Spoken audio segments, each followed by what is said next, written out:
અલા હાર્દિક, તું તો રાજકોટ હતો ને, પાછો તને હું જોઈ હતી આવતો રહ્યો. અલા ન્યા કઈ વધતું નતું ને તે પછી આવતો રહ્યો.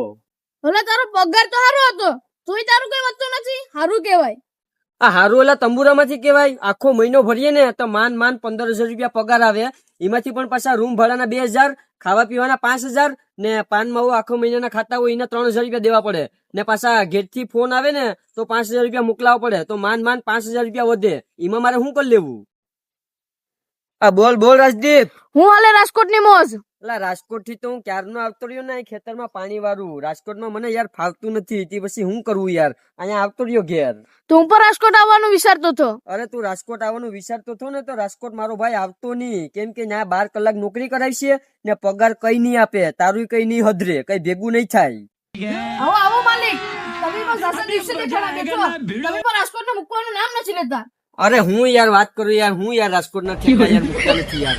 આ રાજકોટ થી તો ઠેલા બિસ્તરા બાંધીને હું ક્યારનો આવતો રહ્યો. મને યાર રાજકોટ ફાવતું નથી ને, ત્યાંથી પછી હવે ઘેર જ કામ ધંધો કરવાનો છે હવે. હાર્દિક, તું તો રાજકોટ હતો ને, કેમ પાછો આવતો રહ્યો? અલા રાજકોટ નું યાર મેં કઈ ઠેકાણું લીધું. રાજકોટ થી તો હું કેટલાય દિવસથી આવતો રહ્યો. હવે અહીંયા ગામમાં કઈક નાનો મોટો ધંધો કરવાનો છે હવે. રાજકોટ આપણે છે ને ફાવતું નથી, ત્યાંથી પછી આપણે વહી આવ્યા. હવે અહીંયા ગામમાં જ ધંધો આપણે ખોલવાનો છે.